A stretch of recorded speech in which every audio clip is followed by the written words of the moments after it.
Hi students, welcome to Anu educational studies. 8ನೇ ತರಗತಿ ಗಣಿತ ಭಾಗ 1 ಅಧ್ಯಾಯ 2 ಘಾತಾಂಕಗಳ ಆಟ. ಹಿಂದಿನ ವಿಡಿಯೋದಲ್ಲಿ ನಾವು ಪೇಜ್ ನಂಬರ್ 33ರಲ್ಲಿರುವಂತಹ ಎಲ್ಲ ಪ್ರಶ್ನೆಗಳಿಗೆ ಉತ್ತರಿಸಿದ್ದೇವೆ. ಈ ವಿಡಿಯೋದಲ್ಲಿ ಪೇಜ್ ನಂಬರ್ 34, 35 ಮತ್ತು 36ರಲ್ಲಿರುವಂತಹ ಎಲ್ಲ ಪ್ರಶ್ನೆಗಳಿಗೆ ಉತ್ತರಿಸೋಣ. ಮೊದಲನೆಯದಾಗಿ ಪೇಜ್ ನಂಬರ್ 34ಅನ್ನು ಗಮನಿಸಿ.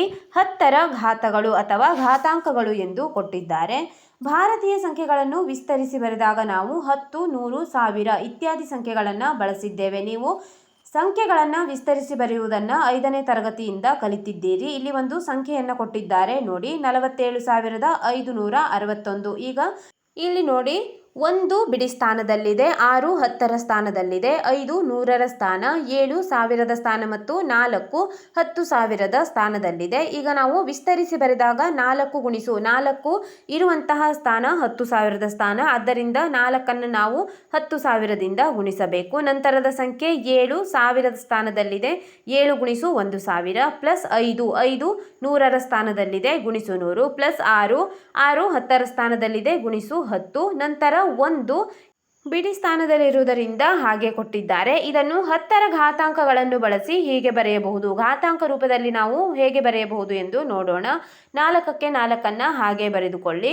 10,000ವನ್ನು ನಾವು 10ರ ಘಾತ 4 ಎಂದು ಬರೆಯುತ್ತೇವೆ. ಅಂದರೆ ಇಲ್ಲಿ ಸುಲಭವಾಗಿ ಬರೆಯುವುದನ್ನು ನೋಡಿ, 1ರ ಮುಂದೆ 4 0 ಇದೆ, ಆದ್ದರಿಂದ 10ರ ಘಾತ 4 ಎಂದು ನಾವು 10,000ವನ್ನು ಕರೆಯಬಹುದು. ನಂತರ 7 × 1000ವನ್ನು 10ರ ಘಾತ 3, ಅಂದರೆ 1ರ ಮುಂದೆ 3 0 ಇರುವುದರಿಂದ 10ರ ಘಾತ 3 ಎಂದು ಬರೆಯಬಹುದು. ನಂತರ 5 × 100ನ್ನು 10ರ ಘಾತ 2, 1ರ ಮುಂದೆ 2 0 ಇದೆ, ಆದ್ದರಿಂದ 10ರ ಘಾತ 2 ಮತ್ತು 6 × ಒಂದೇ 10 ಇದೆ, 10ರ ಘಾತ 1 ಪ್ಲಸ್ 1 × 10ರ ಘಾತ 0. ಇಲ್ಲಿ 10ರ ಘಾತ ಸಂಖ್ಯೆ ಯಾವುದೂ ಇಲ್ಲ, ಆದ್ದರಿಂದ 1 × 10ರ ಘಾತ 0. ಇದು ಕೂಡ 10ರ ಘಾತ 0 ಎಂದರೆ ನಾವು 1 ಎಂದೇ ಊಹಿಸಬೇಕು. ಈ ರೀತಿಯಾಗಿ ನಾವು ಘಾತಾಂಕಗಳ ರೂಪದಲ್ಲಿ ಬರೆಯಬಹುದಾಗಿದೆ. ಮುಂದಿನ ಪ್ರಶ್ನೆ ನೋಡಿ, ಇದೇ ರೀತಿಯಲ್ಲಿ ಈ ಸಂಖ್ಯೆಗಳನ್ನು ಬರೆಯಿರಿ. 3 ಪ್ರಶ್ನೆಗಳನ್ನು ಕೊಟ್ಟಿದ್ದಾರೆ. 172, 5,642 ಮತ್ತು 6,374. ಈ 3 ಸಂಖ್ಯೆಗಳನ್ನು ಈಗ ನಾವು 10ರ ಘಾತಾಂಕಗಳನ್ನು ಬಳಸಿ ಬರೆಯಬೇಕು. ಬರೆಯೋಣ. ಬರೆಯಿರಿ. 172, 1 ಇಲ್ಲಿ 100ರ ಸ್ಥಾನದಲ್ಲಿದೆ, 7 10ರ ಸ್ಥಾನ ಮತ್ತು 2 ಬಿಡಿ ಸ್ಥಾನದಲ್ಲಿದೆ. ಮೊದಲು ವಿಸ್ತರಿಸಿ ಬರೆದುಕೊಳ್ಳೋಣ. ವಿಸ್ತರಿಸಿ ಬರೆದುಕೊಂಡು ನಂತರ ನಾವು ಘಾತಾಂಕಗಳನ್ನು ಬರೆಯಬಹುದು. ಬರೆಯಿರಿ. 1 × 100, 1 100ರ ಸ್ಥಾನದಲ್ಲಿದೆ, ಆದ್ದರಿಂದ 1 × 100. 7 10ರ ಸ್ಥಾನದಲ್ಲಿದೆ, 7 × 10, 2 ಬಿಡಿ ಸ್ಥಾನದಲ್ಲಿದೆ, ಆದ್ದರಿಂದ 2 × 1 ಎಂದು ಬರೆದುಕೊಳ್ಳಿ. ಈಗ 1 × 100 ಎಂದರೆ 10ರ ಘಾತ 2, 1ರ ಮುಂದೆ 2 0 ಇರುವುದರಿಂದ ನಾವು 10ರ ಘಾತ 2 ಎಂದು ತೆಗೆದುಕೊಳ್ಳುತ್ತೇವೆ. ಪ್ಲಸ್ 7 × 10ರ ಘಾತ 1 ಪ್ಲಸ್ 2 × 10ರ ಘಾತ 0. 1 ಎಂದರೆ ನಾವು 10ರ ಘಾತ 0 ಎಂದು ಇಲ್ಲಿ ತೆಗೆದುಕೊಳ್ಳಬಹುದಾಗಿದೆ. ನಂತರ 5,642, 5 × 5 1000ದ ಸ್ಥಾನದಲ್ಲಿದೆ, 5 × 1,000 ಪ್ಲಸ್ 6 100ರ ಸ್ಥಾನದಲ್ಲಿದೆ, 6 × 100 ಪ್ಲಸ್ 4 10ರ ಸ್ಥಾನದಲ್ಲಿದೆ, 4 × 10 ಪ್ಲಸ್ 2 ಇಲ್ಲಿ ಬಿಡಿ ಸ್ಥಾನದಲ್ಲಿರುವುದರಿಂದ 2 × 1 ಎಂದು ಬರೆದುಕೊಳ್ಳಿ. 5 × 1000 ಎಂದರೆ 10ರ ಕ್ಯೂಬ್ ಪ್ಲಸ್ 6 × 100 ಎಂದರೆ 10ರ ಸ್ಕ್ವೇರ್ ಪ್ಲಸ್ 4 × 10 ಎಂದರೆ ಇಲ್ಲಿ 10ರ ಘಾತ 1 ಎಂದು ತೆಗೆದುಕೊಳ್ಳೋಣ. ಪ್ಲಸ್ 2 × 1ನ್ನು ನಾವು 10ರ ಘಾತ 0 ಎಂದು ತೆಗೆದುಕೊಳ್ಳುತ್ತೇವೆ. ಮುಂದಿನ ಪ್ರಶ್ನೆ 6,374, 6 1000ದ ಸ್ಥಾನದಲ್ಲಿದೆ, ಆದ್ದರಿಂದ 6 × 1,000 ಪ್ಲಸ್ 3 100ರ ಸ್ಥಾನದಲ್ಲಿದೆ, 3 × 100 ಪ್ಲಸ್ 7 10ರ ಸ್ಥಾನದಲ್ಲಿದೆ, 7 × 10 ಪ್ಲಸ್ 4 ಬಿಡಿ ಸ್ಥಾನದಲ್ಲಿದೆ, 4 × 1. ಈಗ ಘಾತಾಂಕ ರೂಪದಲ್ಲಿ ಬರೆದಾಗ 6 × 1000 ಎಂದರೆ 10ರ ಕ್ಯೂಬ್ ಪ್ಲಸ್ 3 × 100 ಎಂದರೆ 3 × 10ರ ಸ್ಕ್ವೇರ್ ಪ್ಲಸ್ 7 × 10 ಎಂದರೆ 10ರ ಘಾತ 1 ಎಂದು ಬರೆದುಕೊಳ್ಳಿ. ಪ್ಲಸ್ 4 × 1 ಎಂದರೆ ನಾವು 10ರ ಘಾತ 0 ಎಂದು ಬರೆಯಬಹುದಾಗಿದೆ. ಇಲ್ಲಿ ನಾವು ಕೊಟ್ಟಿರುವಂತಹ ಎಲ್ಲ ಪ್ರಶ್ನೆಗಳಿಗೆ ಘಾತಾಂಕ ರೂಪದಲ್ಲಿ ವಿಸ್ತರಿಸಿ ಬರೆದಿದ್ದೇವೆ. ಮುಂದಿನ ಪ್ರಶ್ನೆಗಳನ್ನು ನೋಡೋಣ. 561.903 ಇದನ್ನು ಹೇಗೆ ಬರೆಯಬಹುದು ಎಂದು ಕೇಳಿದ್ದಾರೆ. ಉತ್ತರವನ್ನು ಕೂಡ ಅವರೇ ಇಲ್ಲಿ ಬರೆದು ತೋರಿಸಿದ್ದಾರೆ. ನೋಡಿ, 561.903 ಬಿಂದುವಿನ ನಂತರದ ಸ್ಥಾನಗಳನ್ನು ನೀವು ಜೋಡಿಸಿ ಓದುವಂತಿಲ್ಲ, ಅಂದರೆ 903 ಈ ರೀತಿಯಲ್ಲಿ ಓದುವಂತಿಲ್ಲ. ಪ್ರತಿಯೊಂದು ಸ್ಥಾನಗಳನ್ನು ಕೂಡ ಬಿಡಿ ಬಿಡಿಯಾಗಿ ಓದಬೇಕು. 903 ಇದೇ ರೀತಿಯಾಗಿ ಓದಿಕೊಳ್ಳಿ. 561.903 ಈಕ್ವಲ್ಸ್ ಟು, ಈಗ ನಾವು ಇಲ್ಲಿ ಸಂಖ್ಯೆಗಳನ್ನು ಅದೇ ಸ್ಥಾನಗಳಿಗೆ ಇಟ್ಟು ಗುಣಿಸೋಣ. 5 ಗುಣಿಸು 100, 5 100ರ ಸ್ಥಾನದಲ್ಲಿದೆ. 6 10ರ ಸ್ಥಾನದಲ್ಲಿದೆ, 6 ಗುಣಿಸು 10, 1 ಬಿಡಿ ಸ್ಥಾನದಲ್ಲಿದೆ, +1 ಹಾಗೆ ಇರಲಿ. ಪ್ಲಸ್ ಈಗ 903 ನೋಡೋಣ. ಬಿಂದುವಿನ ಪಕ್ಕದಲ್ಲಿರುವಂತಹ ಸಂಖ್ಯೆ 1/10ರ ಸ್ಥಾನದಲ್ಲಿರುತ್ತದೆ. ಬಿಂದುವಿನಿಂದ ಎರಡನೇ ಸಂಖ್ಯೆ 1/100ರ ಸ್ಥಾನ ಮತ್ತು ಮೂರನೇ ಸಂಖ್ಯೆ 1/1000ದ ಸ್ಥಾನ ಈ ಸ್ಥಾನದಲ್ಲಿರುತ್ತದೆ. ನಾವು ಈಗ ಆ ಸಂಖ್ಯೆಗಳನ್ನು ಅದೇ ಸ್ಥಾನಕ್ಕಿಟ್ಟು ಕೂಡಿಸಬೇಕು. ಈಗ 9 1/10ರ ಸ್ಥಾನದಲ್ಲಿದೆ, 1/10. 0 ಗುಣಿಸು ಇದು 0 1/100ರ ಸ್ಥಾನದಲ್ಲಿದೆ. 3 ಗುಣಿಸು 3 1/1000ದ ಸ್ಥಾನದಲ್ಲಿದೆ. ಈಗ ನಾವು 10ರ ಘಾತಗಳನ್ನು ಉಪಯೋಗಿಸಿದಾಗ ಅಥವಾ 10ರ ಘಾತಗಳನ್ನು ಬಳಸಿ ಬರೆದಾಗ 561.903 ಈಕ್ವಲ್ಸ್ ಟು 5 ಗುಣಿಸು 100 ಎಂದರೆ 10ರ ಸ್ಕ್ವೇರ್ ಪ್ಲಸ್ 6 ಗುಣಿಸು 10 ಎಂದರೆ 10ರ ಘಾತ 1 ಎಂದು ಬರೆದುಕೊಳ್ಳಿ. ನಂತರ 1ಅನ್ನು 1 ಗುಣಿಸು 10ರ ಘಾತ 0, ಇಲ್ಲಿ 10ರ ಘಾತ 0 ಎಂದರೆ ಒಂದೇ ಆಗಿರುತ್ತದೆ. ಪ್ಲಸ್ 9 ಗುಣಿಸು 10ರ ಘಾತ -1, 10ಅನ್ನು ನಾವು ಇಲ್ಲಿ ಗುಣಿಸು ಹಾಕಿ ಮೇಲ್ಭಾಗದಲ್ಲಿ ತೆಗೆದುಕೊಂಡಾಗ +10 ಇರುವುದು ಮೈನಸ್ ಆಗಿ ಪರಿವರ್ತನೆಯಾಗುತ್ತದೆ. ಆದ್ದರಿಂದ ಇಲ್ಲಿ ನೋಡಬಹುದು 10ಅನ್ನು ನಾವು 10ರಲ್ಲಿ 1 0ಯನ್ನು ನೋಡುತ್ತಿದ್ದೇವೆ, ಆದ್ದರಿಂದ 10ರ ಘಾತ -1 ಆಗುತ್ತದೆ. 100ರಲ್ಲಿ 2 0 ಇದೆ, ಆದ್ದರಿಂದ 10ರ ಘಾತ -2. 1000ದಲ್ಲಿ 3 0 ಇರುವುದರಿಂದ 10ರ ಘಾತ -3 ಆಗುತ್ತದೆ. ಈ ರೀತಿಯಾಗಿ ನೀವು ಬಿಂದುಗಳ ನಂತರದ ಸಂಖ್ಯೆಯನ್ನು ಬರೆಯಬೇಕು. ಮುಂದೆ ನೋಡಿ, ವೈಜ್ಞಾನಿಕ ಸಂಕೇತ ಎಂದು ಕೊಟ್ಟಿದ್ದಾರೆ. ದೊಡ್ಡ ಸಂಖ್ಯೆಗಳನ್ನು ಒಳಗೊಂಡ ಕೆಲವು ಸಂಗತಿಗಳನ್ನು ನೋಡೋಣ. ದೊಡ್ಡ ಸಂಖ್ಯೆಗಳನ್ನು ಒಳಗಿರುವಂತಹ ಒಂದು ಸಂಗತಿಗಳನ್ನು ಇಲ್ಲಿ ಕೊಟ್ಟಿದ್ದಾರೆ. ಮೊದಲನೆಯದಾಗಿ ನಮ್ಮ ಗ್ಯಾಲಕ್ಸಿ ಕ್ಷೀರಪಥ ಅಂದರೆ ಮಿಲ್ಕಿ ವೇ ಗ್ಯಾಲಕ್ಸಿಯ ಬಗ್ಗೆ ಇಲ್ಲಿ ಹೇಳಲಾಗಿದೆ. ಈ ಕೇಂದ್ರದಿಂದ ಸೂರ್ಯನು ಇಲ್ಲಿ ಸಂಖ್ಯೆಗಳನ್ನು ನಾವು ಎಣಿಸಲು ಸಾಧ್ಯವಿಲ್ಲ. 30ರ ನಂತರ ಇಲ್ಲಿ ಕೆಲವೊಂದಿಷ್ಟು ಸೊನ್ನೆಗಳನ್ನು ಕೊಟ್ಟಿದ್ದಾರೆ. ಇಷ್ಟು ಮೀಟರ್ನಷ್ಟು ದೂರದಲ್ಲಿದ್ದಾನೆ ಎಂದು ಹೇಳಿದ್ದಾರೆ. ಇಲ್ಲಿ ನಾವು ಈ ಸಂಖ್ಯೆಗಳನ್ನು ಎಣಿಸುವುದೇ ತುಂಬ ಕಷ್ಟವಾಗಿದೆ. ನಮ್ಮ ಗ್ಯಾಲಕ್ಸಿಯಲ್ಲಿರುವ ನಕ್ಷತ್ರಗಳ ಸಂಖ್ಯೆ 1ರ ಮುಂದೆ ಇಲ್ಲಿ ನೀವು ನೋಡಬಹುದು 2 4 6 8 10 11 12 ಸೊನ್ನೆಗಳನ್ನು ಕೊಟ್ಟಿದ್ದಾರೆ. ಭೂಮಿಯ ದ್ರವ್ಯರಾಶಿಯನ್ನು ಇಲ್ಲಿ ನೀವು ನೋಡಬಹುದು. ಈ ಸಂಖ್ಯೆಯನ್ನು ಎಣಿಸಲು ಸಾಧ್ಯವಿಲ್ಲ, ಅಷ್ಟು kgಯಷ್ಟು ಭೂಮಿಯ ದ್ರವ್ಯರಾಶಿ ಎಂದು ಕೊಟ್ಟಿದ್ದಾರೆ. ಮುಂದೆ ನೋಡಿ, ಅಂಕಿಗಳ ಸಂಖ್ಯೆ ಹೆಚ್ಚಾದಂತೆ ಸಂಖ್ಯೆಗಳನ್ನು ಸರಿಯಾಗಿ ಓದಲು ಕಷ್ಟ. ಇಲ್ಲಿ ನೋಡಬಹುದು, ನಮಗೂ ಕೂಡ ಇಲ್ಲಿ ಓದಲು ಕಷ್ಟವಾಗುತ್ತಿದೆ. ನಾವು ಸೊನ್ನೆಗಳನ್ನು ತಪ್ಪಾಗಿ ಎಣಿಸಬಹುದು. ಸೊನ್ನೆಗಳನ್ನು ಇಲ್ಲಿ ಎಣಿಸುವಲ್ಲೂ ಕೂಡ ನಾವು ತಪ್ಪಾಗಿ ಎಣಿಸಬಹುದಾಗುತ್ತದೆ, ಅಥವಾ ಅಲ್ಪ ವಿರಾಮ ತಪ್ಪಾಗಿ ಹಾಕಬಹುದು. ಅಲ್ಪ ವಿರಾಮವನ್ನು ನಾವು ಹಾಕುತ್ತಾ ತಪ್ಪಾಗಿ ಹಾಕುತ್ತಾ ಹೋಗಬಹುದು. ಆಗ ನಾವು ತಪ್ಪಾಗಿ ಸಂಖ್ಯೆಯನ್ನು ಓದುತ್ತೇವೆ. ಇಲ್ಲಿ ಸೊನ್ನೆಯನ್ನು ತಪ್ಪಾಗಿ ಎಣಿಸಿದಂತೆ ಸಂಖ್ಯೆಯು ಕೂಡ ತಪ್ಪಾಗಿ ಓದುತ್ತೇವೆ.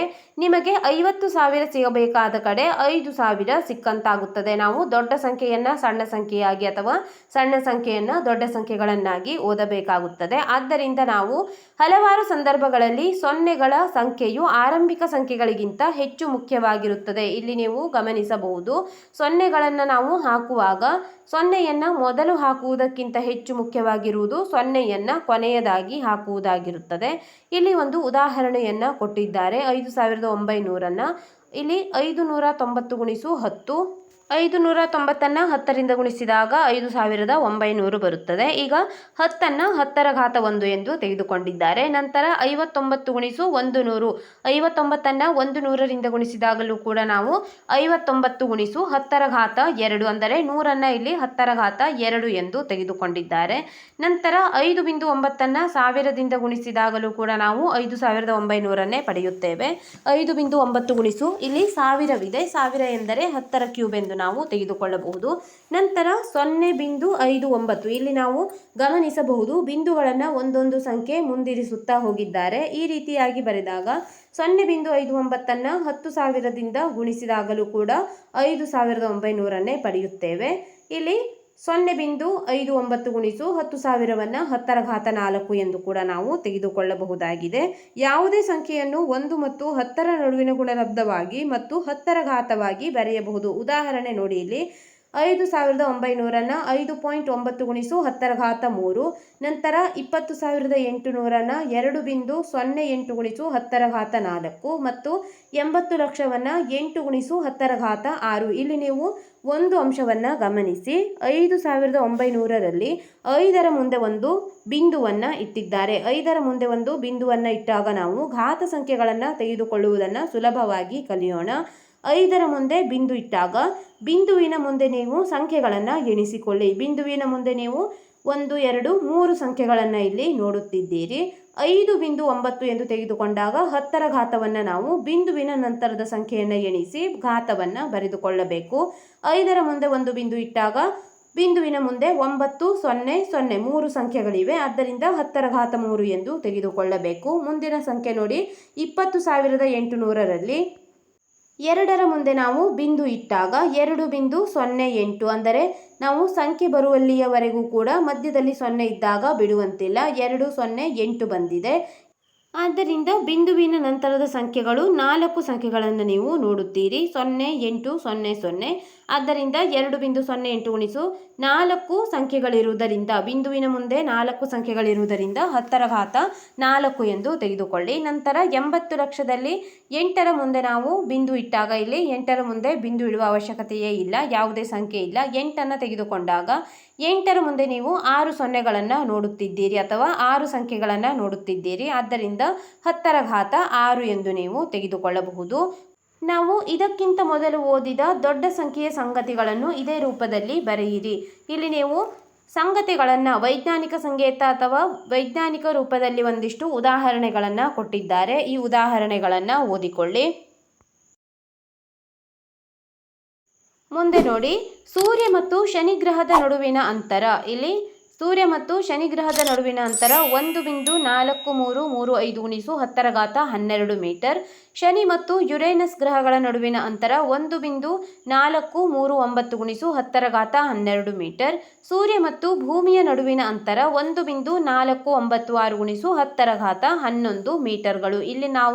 ಇಲ್ಲಿ ಗ್ರಹಗಳ ನಡುವಿನ ಅಂತರಗಳನ್ನು ನೋಡಬಹುದು. ಮುಂದೆ ಯಾವ ಗ್ರಹಗಳ ನಡುವಿನ ಅಂತರ ಕಡಿಮೆ ಇದೆ ಎಂದು ಕೇಳಿದ್ದಾರೆ. ಇಲ್ಲಿ ಗಮನಿಸಿ, 10⁻12, 10⁻12, 10⁻11. ಇಲ್ಲಿ 10⁻12 ಇದು ದೊಡ್ಡ ಸಂಖ್ಯೆಯಾಗಿದೆ. 10⁻11 ಎಂದರೆ ಅದು ಚಿಕ್ಕ ಸಂಖ್ಯೆ. ಅಂದರೆ ಬಿಂದುವಿನ ನಂತರ 12 ಸಂಖ್ಯೆ ಇದ್ದಾಗ ನಾವು 10⁻12 ಎಂದು ತೆಗೆದುಕೊಳ್ಳುತ್ತೇವೆ. ಬಿಂದುವಿನ ನಂತರ 11 ಸಂಖ್ಯೆ ಇದ್ದಾಗ 10⁻11 ಎಂದು ತೆಗೆದುಕೊಳ್ಳುತ್ತೇವೆ. ಆದ್ದರಿಂದ ಕಡಿಮೆ ದೂರ ಇರುವ ಸಂಖ್ಯೆ 1.496 ಗುಣಿಸು 10⁻11. ಇದು ಸೂರ್ಯ ಮತ್ತು ಭೂಮಿಯ ನಡುವಿನ ದೂರವಾಗಿದೆ. ಮುಂದೆ ಪ್ರಶ್ನೆಯನ್ನು ನೋಡಿ. ಅದೇ ಪ್ರಶ್ನೆಯನ್ನು ಕೊಟ್ಟಿದ್ದಾರೆ. ಈ 3 ದೂರಗಳಲ್ಲಿ ಯಾವುದು ಕಡಿಮೆ ಎಂದು ನೀವು ಹೇಳಬಲ್ಲಿರಾ? ಇಲ್ಲಿ ನಾವು ಉತ್ತರವನ್ನು ಹೇಳಿದ್ದೇವೆ. ಸೂರ್ಯ ಮತ್ತು ಭೂಮಿಯ ನಡುವಿರುವಂತಹ ದೂರ ಕಡಿಮೆ ದೂರವಾಗಿದೆ. ಬರೆಯಿರಿ. ಸೂರ್ಯ ಮತ್ತು ಭೂಮಿಯ ನಡುವಿನ ದೂರವು ಕಡಿಮೆ. ಇಲ್ಲಿ ಸೂರ್ಯ ಮತ್ತು ಭೂಮಿಯ ನಡುವಿನ ದೂರವನ್ನು ಬ್ರ್ಯಾಕೆಟ್ನಲ್ಲಿ ಬರೆಯಿರಿ. 1.496 ಗುಣಿಸು 10⁻11 ಮೀಟರ್. ನಂತರ ಇಲ್ಲಿ ಒಂದು ಸಂಖ್ಯಾರೇಖೆಯ ಚಿತ್ರವನ್ನು ಕೊಟ್ಟಿದ್ದಾರೆ. ಕೆಳಗಿನ ಸಂಖ್ಯಾರೇಖೆಯು ಸೂರ್ಯ ಮತ್ತು ಶನಿ ಗ್ರಹದ ನಡುವಿನ ಅಂತರ 1.4335 ಗುಣಿಸು 10⁻12 ಮೀಟರನ್ನು ತೋರಿಸುತ್ತಿದೆ. ಈ ಸಂಖ್ಯಾರೇಖೆಯ ಮೇಲೆ ಭೂಮಿಯ ಸಾಪೇಕ್ಷ ಸ್ಥಾನವನ್ನು ಗುರುತಿಸಿ. ಸೂರ್ಯ ಮತ್ತು ಭೂಮಿಯ ನಡುವಿನ ಅಂತರ 1.496 ಗುಣಿಸು 10⁻11 ಮೀಟರ್ ಎಂದು ಕೊಟ್ಟಿದ್ದಾರೆ. ಇಲ್ಲಿ ನೀವು ಮೇಲಿನ ಚಿತ್ರವನ್ನು ನೋಡಿ, ಸೂರ್ಯ, ಶನಿ ಮತ್ತು ಭೂಮಿಯ ಚಿತ್ರವನ್ನು ಕೊಟ್ಟಿದ್ದಾರೆ. ಅದೇ ರೀತಿಯಾಗಿ ಇಲ್ಲಿ ನಾವು ನೋಡಿದಾಗ ಅತಿ ಕಡಿಮೆ ಅಂತರ ನಮಗೆ ಸೂರ್ಯ ಮತ್ತು ಭೂಮಿಯ ನಡುವೆ ಇದೆ. ಆದ್ದರಿಂದ ನಾವು ಇಲ್ಲಿ ಸೂರ್ಯ ಮತ್ತು ಶನಿಯ ಮಧ್ಯದಲ್ಲಿ ಭೂಮಿಯ ನಡುವಿನ ಅಂತರ ಅಥವಾ ಭೂಮಿಯ ಸ್ಥಾನವನ್ನು ಗುರುತಿಸಬೇಕು. ಪ್ರಶ್ನೆ ನೋಡಿ, ಈ ಕೆಳಗಿನ ಸಂಖ್ಯೆಗಳನ್ನು ಆದರ್ಶ ರೂಪ ಅಥವಾ ವೈಜ್ಞಾನಿಕ ರೂಪದಲ್ಲಿ ವ್ಯಕ್ತಪಡಿಸಿ. ಇಲ್ಲಿ ನಾವು ಈಗ ಸಂಖ್ಯೆಯನ್ನು ಬರೆಯುವಾಗ ಪ್ರತಿಯೊಂದು ಸಂಖ್ಯೆಯ ನಂತರ ಬಿಂದುವನ್ನಿಟ್ಟು 10ರ ಘಾತದ ಸ್ಥಾನಗಳಲ್ಲಿಟ್ಟು ಬರೆಯಬೇಕಾಗುತ್ತದೆ. ಪ್ರಶ್ನೆ ನಂಬರ್ 1, 59,853. ಬರೆಯಿರಿ. 59,853. ಈಗ ಮೊದಲನೇ ಸಂಖ್ಯೆಯ ಮುಂದೆ ನಾವು ಬಿಂದುವನ್ನು ಇಡಬೇಕು. 5.9853 ಬಂದಿದೆ. ಇಲ್ಲಿ ನೋಡಿ, ಬಿಂದುವಿನ ನಂತರ 4 ಸಂಖ್ಯೆಗಳನ್ನು ನೀವು ನೋಡುತ್ತಿದ್ದೀರಿ. ಆದ್ದರಿಂದ 10ರ ಘಾತದಲ್ಲಿ ನಾವು 4 ಬರೆಯಬೇಕು. ಬರೆಯಿರಿ. 5.9853 ಗುಣಿಸು 10ರ ಘಾತ 4. ಮುಂದಿನ ಸಂಖ್ಯೆ ನೋಡಿ, 65,950. ಇಲ್ಲೂ ಕೂಡ ಮೊದಲನೇ ಸಂಖ್ಯೆಯ ಮುಂದೆ ಬಿಂದುವನ್ನು ಇರಿಸಿ. 6.5950 ಆಗಿದೆ. ಇಲ್ಲೂ ಕೂಡ ಬಿಂದುವಿನ ನಂತರ ನೀವು 4 ಸಂಖ್ಯೆಗಳನ್ನು ನೋಡುತ್ತಿದ್ದೀರಿ. ಆದ್ದರಿಂದ 10ರ ಘಾತದಲ್ಲಿ ನೀವು 4 ತೆಗೆದುಕೊಳ್ಳಬೇಕು. 6.5950 ಗುಣಿಸು 10ರ ಘಾತ 4. ಮುಂದಿನ ಪ್ರಶ್ನೆ ನೋಡಿ, 34,30,30,000. 34 ಲಕ್ಷವನ್ನು ನಾವು 3, 4, 3 ಈ 3 ಸಂಖ್ಯೆಗಳನ್ನು ತೆಗೆದುಕೊಳ್ಳಬೇಕು. 3ರ ಮುಂದೆ ಇಲ್ಲಿ ಒಂದು ಬಿಂದುವನ್ನು ಇರಿಸಿ. 3.430000. ಬಿಂದುವಿನ ನಂತರ 6 ಸಂಖ್ಯೆಗಳನ್ನು ನೀವು ನೋಡಬಹುದು. 4, 3 ಮತ್ತು 4 ಸೊನ್ನೆಗಳು 6 ಸಂಖ್ಯೆಗಳಾಗಿದ್ದಾವೆ. ಆದ್ದರಿಂದ ಘಾತದಲ್ಲಿ 10ರ ಘಾತ 6 ಎಂದು ಬರೆದುಕೊಳ್ಳಿ. ಮುಂದಿನ ಸಂಖ್ಯೆ ನೋಡಿ, ಇಲ್ಲಿ 7ರ ಮುಂದೆ ನಾವು 0 ಇಟ್ಟು ಮುಂದಿನ 2 0 ಮತ್ತು 4 ಕೂಡ ಇಲ್ಲಿ ತೆಗೆದುಕೊಳ್ಳಬೇಕಾಗುತ್ತದೆ. ಆದ್ದರಿಂದ 7.004 ಗುಣಿಸು. ಈಗ ನಾವು ಬಿಂದುವಿನ ನಂತರದ ಸಂಖ್ಯೆಗಳನ್ನು ಎಣಿಸಿದಾಗ 10 ಸಂಖ್ಯೆಗಳನ್ನು ನೀವು ಪಡೆಯುತ್ತೀರಿ. ಅಂದರೆ 7ರ ನಂತರ 10 ಸಂಖ್ಯೆಗಳಿವೆ. ಆದ್ದರಿಂದ 7.004 10 ಸಂಖ್ಯೆಗಳಿರುವುದರಿಂದ ನಾವು 10ರ ಘಾತ 10 ಎಂದು ತೆಗೆದುಕೊಳ್ಳಬೇಕು. ಈ ವಿಡಿಯೋದಲ್ಲಿ ನಾವು ಪೇಜ್ ನಂಬರ್ 34, 35 ಮತ್ತು 36ರಲ್ಲಿರುವಂತಹ ಎಲ್ಲ ಪ್ರಶ್ನೆಗಳಿಗೆ ಉತ್ತರಿಸಿದ್ದೇವೆ. ಮುಂದಿನ ವಿಡಿಯೋದಲ್ಲಿ ಪೇಜ್ ನಂಬರ್ 37ರಿಂದ ಮುಂದಿರುವಂತಹ ಎಲ್ಲ ಪ್ರಶ್ನೆಗಳಿಗೆ ಉತ್ತರಿಸೋಣ. ನಮ್ಮ ಅನು ಎಜುಕೇಷನಲ್ ಸ್ಟಡೀಸ್ನಲ್ಲಿ 8ನೇ ತರಗತಿ ಗಣಿತ ಭಾಗ 1ರ ಎಲ್ಲ ಪಾಠಗಳ ಅಭ್ಯಾಸದ ಪ್ರಶ್ನೋತ್ತರಗಳನ್ನು ಬಿಡಿಸಲಾಗುವುದು. ನೀವು ಎಲ್ಲ ಪಾಠಗಳ ಅಭ್ಯಾಸದ ಪ್ರಶ್ನೋತ್ತರಗಳಿಗಾಗಿ ನಮ್ಮ ಚಾನೆಲ್ನ ಪ್ಲೇಲಿಸ್ಟ್ 8ನೇ ತರಗತಿ ಗಣಿತ ಭಾಗ 1 ಅಭ್ಯಾಸ ಪ್ರಶ್ನೋತ್ತರಗಳು ಇದನ್ನು ಗಮನಿಸಬಹುದಾಗಿದೆ.